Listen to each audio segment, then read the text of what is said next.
시간이 뭐 적절합니다.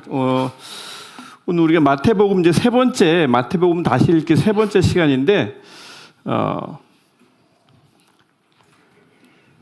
5장부터 9장까지입니다. 제목은 우리 천국 가르치기와 실천이라는 제목을 제가 붙였죠. 그래서 거길 보면은 일단 보시기 전에 지난번 우리 봤던 1장부터 4장의 리뷰가 있어요. 그러니까 지지난주죠. 그때 봤던 게 뭐냐면 예수님께서 하나님께서 오신 거니까 뭐 아무런 준비 없이 그냥 선포하면 모든 게 초토화되고 다 막 죄인들이 회개하고 그럴 것 같지만 예수님도 절차를 밟으셨다는 게 1장부터 4장의 핵심 내용입니다. 오셔서 막 하는 게 아니고 사역은 항상 준비가 필요하고 예수님마저도 철저한 준비가 있었고 그것은 이제 1장부터 4장에 나오는 거예요. 보시면 두 줄이 돼 있죠. 1장부터 4장 리뷰해놓고 두 줄이 있습니다. 예수님의 사역이 시작되기 위해서 필요했던 것인데 첫 번째 줄은 긍정적인 거고요. 두 번째 줄은 부정적인 거예요. 첫 번째 줄 긍정적인 거 보면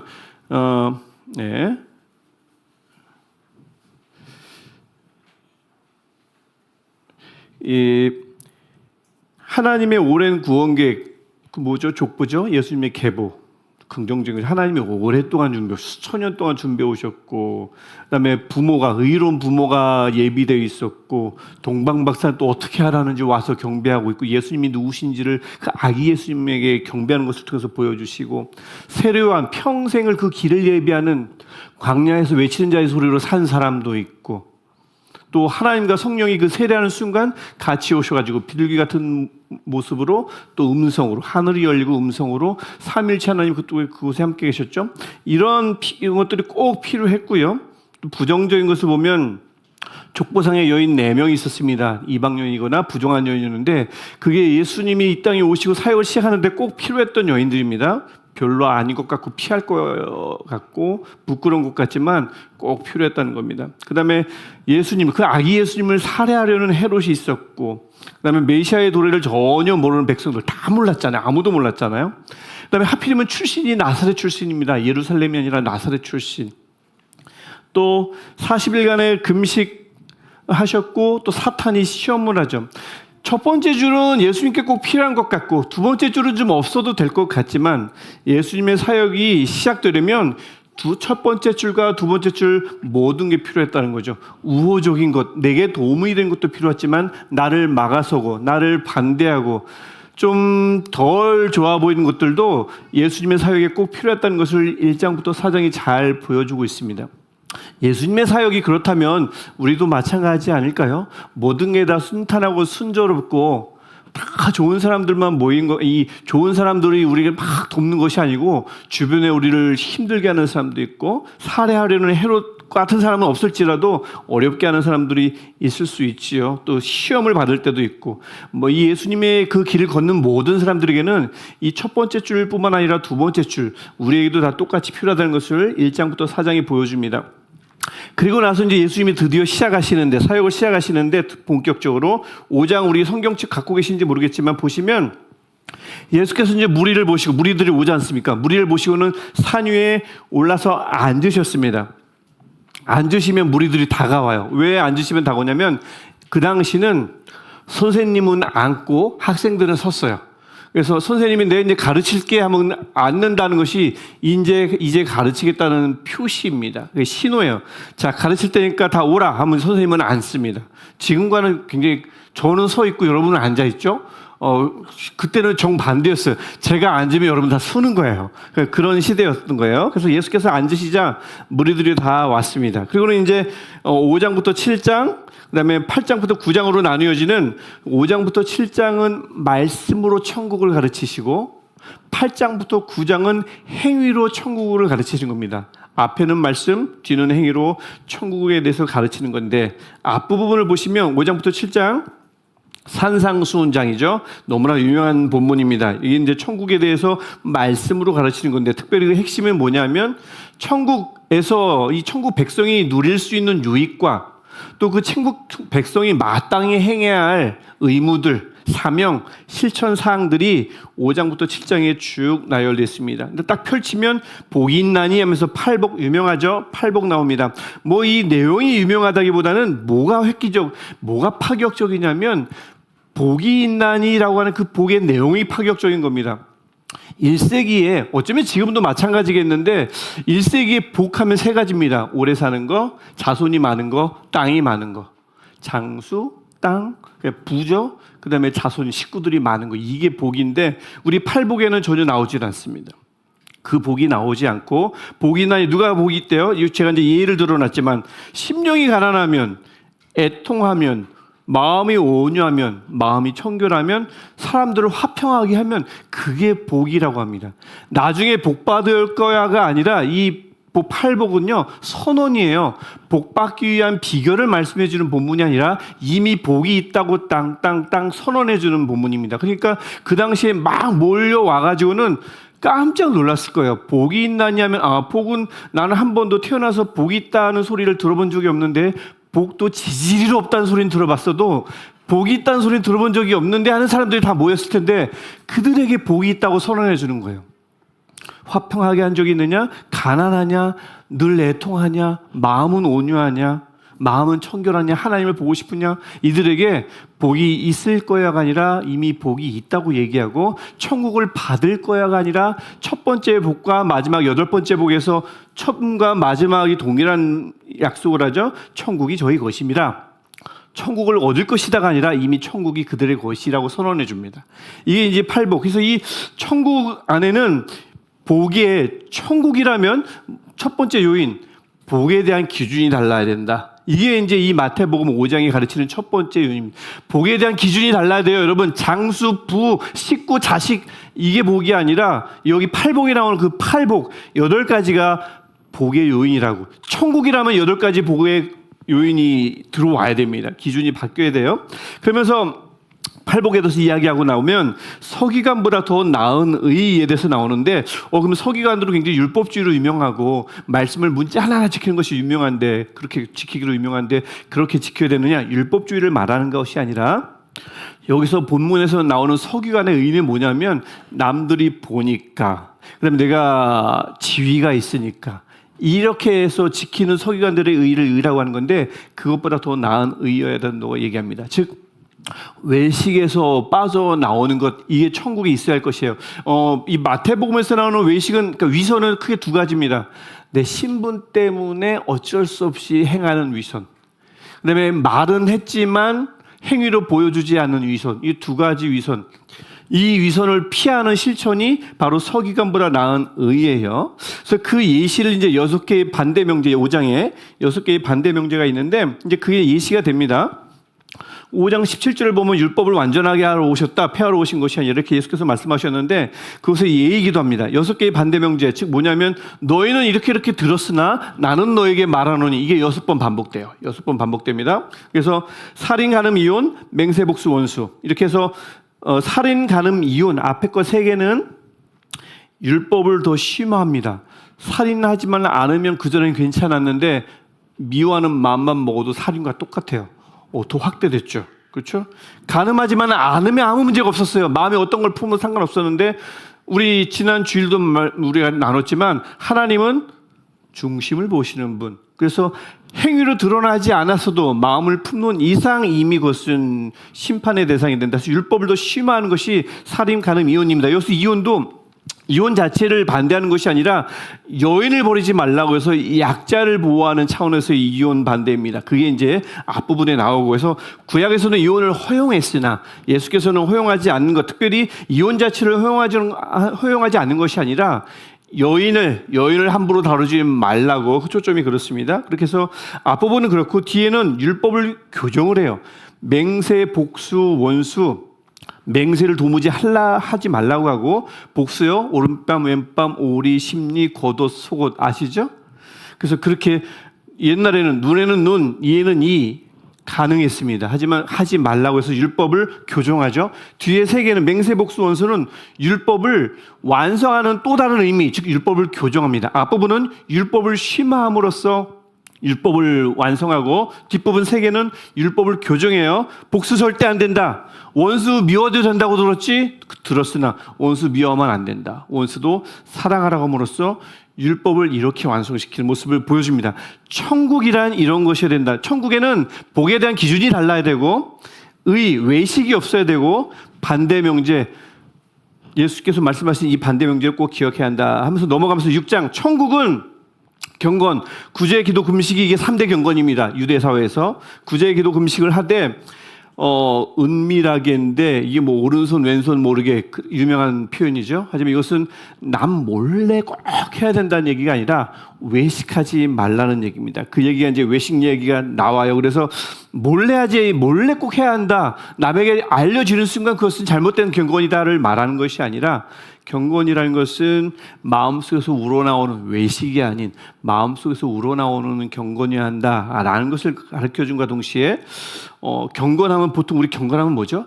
경건, 하나님 앞에 엎드려서 고요한 가운데 말씀에 귀 기울이는 하나님 내게 뭐라고 말씀하시나 이것만 경건이라고 보지만 그건 3분의 1입니다. 기도 있죠?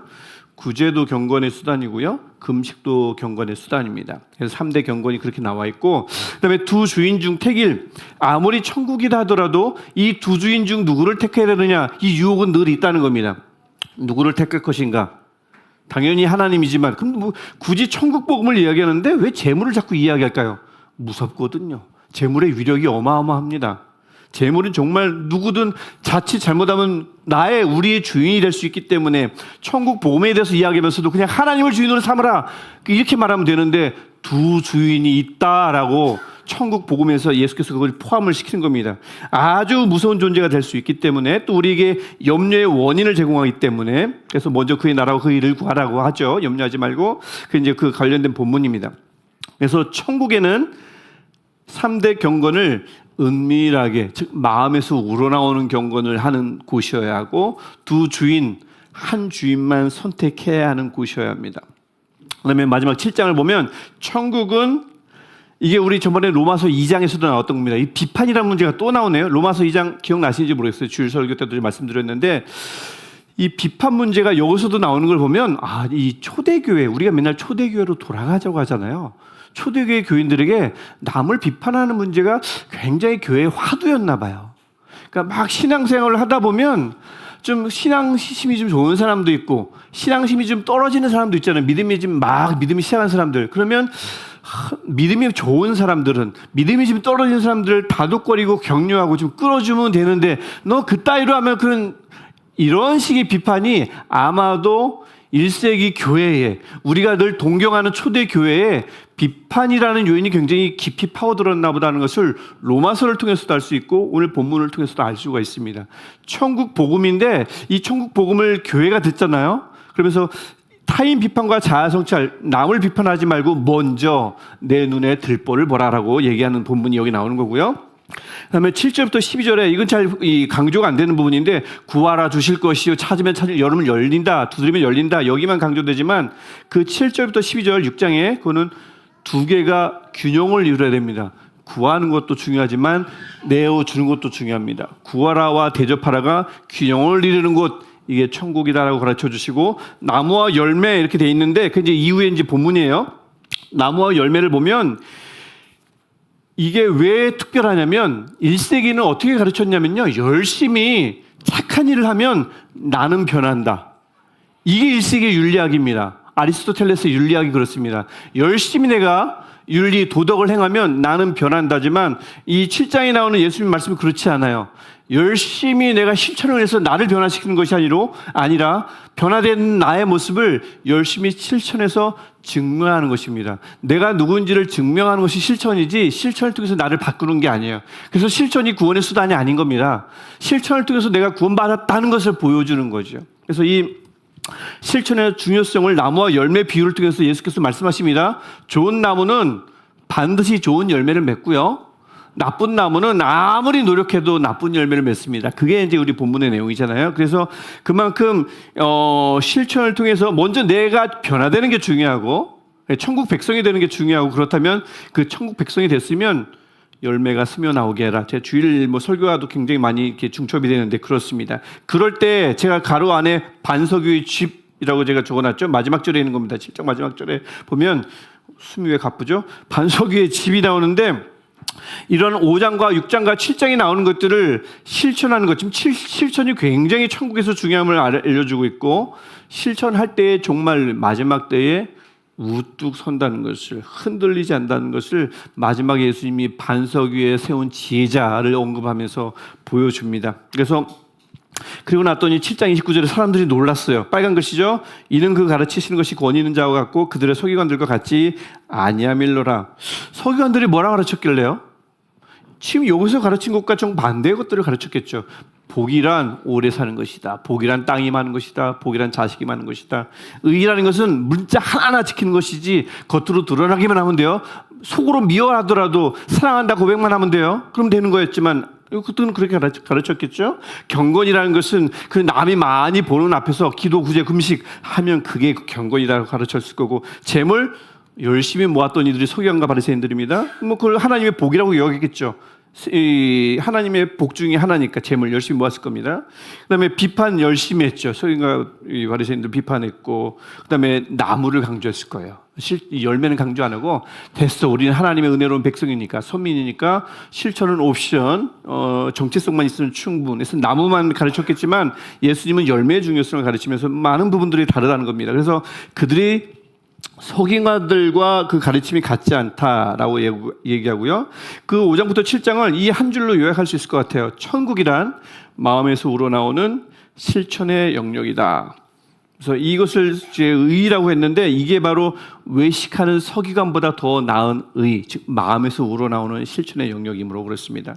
이게 이제 5장부터 7장 말씀으로 가르친 천국에 관한 거고요. 8장부터 9장은 행위로 가르치는 천국입니다. 그래서 5장부터 7장에 가르치신 것을 그대로 예수께서 8장부터 9장에서 보여주세요. 근데 보시면 이 천국은 이제 어떤 곳이냐는 것을 보여주는 거죠. 천국이란 치유가 있고 부르심이 있다. 회복이 있고 하나님의 끊임없는 부르심이 있다. 그것이 이제 천국이라는 거죠. 그것을 8장과 9장이 보여줍니다. 그래서 8장 보시면 치유 쭉 나오죠. 나병 환자, 하인, 장모님, 귀신 들린 자들 나오고, 또 한 서기관도 한 사람을 더 부르십니다. 부르심도 있고요. 9장도 마찬가지예요. 치유가 있습니다. 쭉 부르심이 있습니다. 근데 이 9장부터 슬슬, 지금 저번에 한번 제가 말씀드렸지만 구조 얘기할 때 예수님의 사역이 막 진행이 되면 사람들은 더 많은 사람들이 하나님 앞에 나오기도 하지만 그 예수님을 싫어하는 사람들도 스물스물 생겨나기 시작해요. 9장이 바로 그 장입니다. 예수님의 천국 복음이 심화되자 거부하는 사람들이 드디어 출몰하기 시작해요. 예수님의 천국 복음이 없었다면 이 거부하던 사람들은 사람들의 추앙을 받는 채로 살다가 죽었을 거예요. 늘 칭찬만 받으면서 살았을 거예요. 근데 정말 순수한 천국 복음이 떨어지니까 그들의 본색이 드러났어요. 그들이 길가였다는 것을, 그들이 돌짝밭이었다는 것을 천국 복음을 통해서 드러냈어요. 예수님이 드러내신 거죠. 그래서 9장이 바로 그런 장입니다. 그래서 그들이 드러나요. 그래서 중풍병자 치유할 때 서기관들이 딴지 걸고요. 또 금식 논쟁 14절부터 17절 9장, 거기서도 천국 복음에 대해서 거부하면서 이 서기관 바리새인들이 딴지를 겁니다. 그래서 이것도 이제 중요하지만 제가 보다 볼 때 중요한 것은 8장과 9장에 치유가 있다고 그랬죠. 치유에 보면 당시 사람들은 하지 않는 치유 방식을 예수께서 선택하십니다. 당시 사람들은 기도는 했죠. 낫게 해달라고 다 기도했어요. 하지만 그들이 안 한 게 뭐냐면, 나는 거룩하고 아픈 자들은 부정함으로 절대 거룩한 자가 부정한 자를 만지지 않습니다. 왜냐하면 나의 거룩은 유리와 같아서 부정한 자를 만지면 나의 거룩이 깨질까 봐. 그래서 바리새인은 절대 죄인과 절대 대화하지도 않고, 남자는 여자를 멀리하고, 여자는 처음 태어날 때부터 부정한 자거든요. 언젠가 여기서 말씀드릴지 모르겠지만, 남자들이 지나가다가 유대인 남자가 지나가다가 유대인 여자를 보면 하나님께 감사 기도를 드렸습니다. 나를 여자가 아닌 남자로 태어나게 해주셔서 감사합니다 주님. 이랬던 시대예요. 그러니까 접촉하지도 않죠. 절대 길거리에서 말을 하지 않습니다. 왜냐하면 그 당시 사람들이 갖고 있는 거룩은 깨지기 쉬운 거룩, 쉽게 오염되는 거룩이에요. 그러니까 치유자가 누군가를 위해서 기도를 하지만 절대 건드리면 안 돼요. 왜냐하면 그 건드리는 순간 내가 부정하게 되거든요. 이게 1세기의 큰 구도입니다. 거룩은 부정에 의해서 쉽게 오염된다. 그래서 거룩은 늘 분리해야 된다. 이게 거룩을 지키는 방법이었는데 보세요. 8장 나병 환자 예수께서 건드리십니다. 베드로의 장모 손을 잡으세요. 9장으로 가면 관리의 딸 손 잡으십니다. 죽은 자 살리시죠? 혈루증 여인이 감히 정결한 남자, 거룩한 남자의 옷을 붙잡습니다. 근데 아무렇지도 않아요. 누구도 뭐라고 하지 않아요. 예수님도 뭐라고 하지 않습니다. 뭔가 바뀌었죠. 두 맹인 예수께서 눈을 건드리세요. 눈을 건드립니다. 뭔가 달라졌죠. 예수께서 만지세요. 터치하세요. 이거는 단순히 치료 방법이 바뀐 게 아니라 뭔가 큰 구도의 변화를 말하고 있습니다. 옛날엔 거룩이란 쉽게 오염되는 나약한 거룩, 부정과는 분리돼야 되는 거룩, 그래서 죄인들과 식사하는 것을 꺼려했던 것이 서기관들인데, 지금 아까도 제가 9장부터 바리새인 서기관들이 딴지 건다고 그랬죠. 뭐가 마음에 안 드냐면 왜 죄인들과 섞이냐는 거예요. 거룩이 오염되는데. 그런데 이 예수께서는 오히려 다 건드리시면서, 그래서 예수님께서 오염됐나요? 아니죠. 예수께서 오염된 게 아니고 예수님의 온전함이 그들을 사로잡았어요. 거룩이 쉽게 오염되는 줄 알았더니 거룩은 그렇게 쉽게 오염되는 게 아니라 거룩이 부정을 잡아먹습니다. 부정한 자를 거룩하게 합니다. 멀리서 거룩하게 하는 게 아니라 건드렸는데도 거룩은 절대 침범당하지 않아요. 그래서 천국은 거룩으로 부정을 전염시키는 것, 긍정적으로 전염시키는 곳이다 라는 것을 예수께서 이 치유 방법, 아주 독특한 치유 방법으로 보여주고 있음을 알 수가 있습니다. 근데 예수께서 왜 이렇게 이 거룩의 중요성, 거룩의 강력함을 보여줌과 동시에 왜 이렇게 천국을 말로 가르침과 동시에 가르치고 나서는 행위로 천국을 가르칠 때 막 치유라고 하시나요? 천국의 주요 요인이 치유이기 때문이지만 그 치유의 근본 원인은 제일 마지막 절, 내가 긍휼을 원하고 제사를 원하지 아니하노라 하시듯이 무엇인지 배우라. 천국이라는 것은 말이죠, 제사가 중요한 것 같지만, 룰이 중요한 것 같지만 그보다 더 중요한 것은 긍휼입니다. 누구를 향한 긍휼이에요? 사람을 향한 긍휼입니다. 천국이라는 것은, 그래서 예수께서 8장부터 9장 몸으로 보여주는 이 8장 9장에서 천국이란 어떤 곳이냐 하면은 긍휼이 제사보다 더 중요하고 사람이 규칙보다 더 중요하다는 것을 몸으로 보여주는 장이 8장과 9장입니다. 이 8장과 사실 9장에만 나온 게 아니고 말로 가르치시는 5장부터 7장, 특별히 5장 23절을 보면 그 예물을 제단에 드리려다가 형제와 뭔가 걸끄러운 일이 있으면 계속 예배하래요? 중지하라고 하죠. 형제 다 가서 먼저 화해하고 다시 예배하러 갑니다. 그러니까 아까 말로 가르치실 때도 예수께서 뭐가 더 중요한지를 이미 말씀해 주셨어요. 제사보다 더 중요한 것이 사람과의 화목이며 긍휼이며 사람과의 관계임을, 즉 사람이 더 중요함을 오늘 본문이 보여주고 있습니다. 그래서 5장부터 9장의 이 내용들을 가만히 보면 천국을 말씀으로 가르치든 실천으로 가르치든 행위로 가르치든 천국이란 이곳 저곳에 있어서 긍휼이 넘쳐나는 곳, 이것이 천국임을, 그래서 그 긍휼 때문에 마음에서 우러나오는 여러 가지 실천들이 막 넘쳐나는 곳, 이게 천국임을 5장부터 9장이 보여주고 있습니다. 그래서 이렇게 보면 밑에 이제 질문을 두 개로 나눴는데, 보시면 혹시나 좀 질문이 어려우면 안 되는데, 첫 번째 질문은 내가 천국 시민으로서 누리고 있는 유익과, 즉 유익이란 말은 어떤 복을 누리고 있습니까? 아까 팔복도 있었죠. 또 어떤 이 팔복에 따른 천국이 그들의 것입니다. 위로를 받습니다. 땅을 기업으로 받습니다. 배부릅니다. 영적으로도 배부릅니다. 하나님의 긍휼을 받습니다. 하나님을 볼 수 있습니다. 하나님의 아들이라 일컬음을 받습니다. 뭐 이런 여러 가지 복들을 누리고 있는 복들이 어떤 복들인가 나누면 좋겠고요. 또 천국에서 실천되어야만 하는 여러 가지 것들 중에 내가 특별히 꾸준히 실천함으로써 내 삶에서 드러난 내가 좋은 나무인지를 보여준 그 아름다운 열매가 무엇인지, 남들은 나를 늘 착하대요, 남들은 내 성격이 온유하대요, 남들은 내게 늘 긍휼이 많대요, 남들은 내게 늘 사랑이 풍성하대요, 뭐 여러 가지 성령의 열매까지 다 포함해서 있지 않습니까? 자주 실천함으로써 열린 열매를 나누어 보세요. 이게 첫 번째 질문이고요. 특히 천국 시민으로서 하나님과 죄물 선택의 문제예요. 자아 성찰과 타인 비판, 이것도 선택의 문제입니다. 긍휼과 제사, 사람과 규칙이라는 이 태길 문제, 때로는 우선순위 문제일 수도 있어요. 하지만 이 태길 문제를 실제 삶에서 지금껏 잘 풀어오고 오셨습니까? 가끔 어려워 보이거나 틀리는 문제가 있다면 몇 번 문제일까요? 저를 뭐 시간이 조금 있으니까 저를 예를 들면 저는 가장 그러니까 외국 생활을 하기 전에 외국 생활 중에도 마찬가지였는데 저는 굉장히 고지고대로의 사람이었습니다. 뭐 이만큼의 여지도 허용하지 않는 사람이었고요. 제 기준에 안 맞으면요, 실제 제 기준에 안 맞으면 다시는 상종하지 않는 사람이었어요. 포용할 줄 몰랐고요, 수용할 줄 몰랐고요. 이것만 해야 했어요. 진짜 그래서 딱 보고 이제 미국 가니까 한 50여 명의 신학생들이 있는 거예요. 장로교 학생들만 보니까 다 달라요. 다르고 생각하는 게 다르는데 언제 한번 토론을 한 적 있어요. 그럼 제가 토론을 하면 쫙 보이잖아요. 저 사람은 상종하지 않을 사람, 상종 못할 사람. 절대 교제하지 않았습니다. 그런 사람이었어요.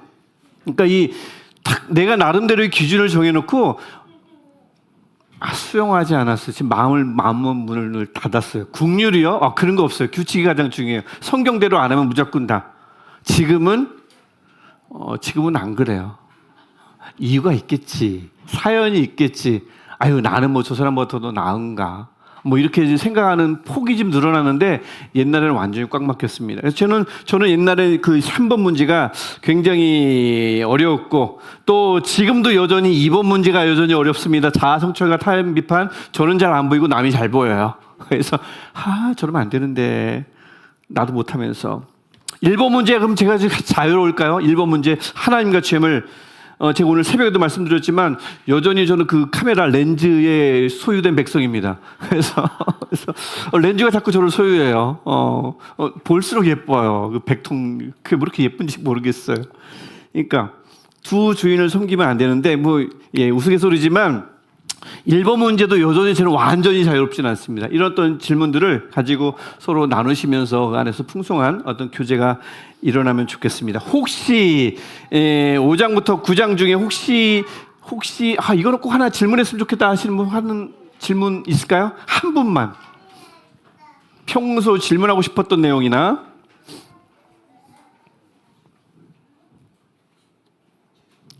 3, 2, 1. 예. 자, 조별로 모여서 우리 조별 나눔 하시겠습니다. 감사합니다. 수고하셨습니다. 다시 한번 김효숙 집사님 감사합니다. 감사합니다. 조별로 나누시죠.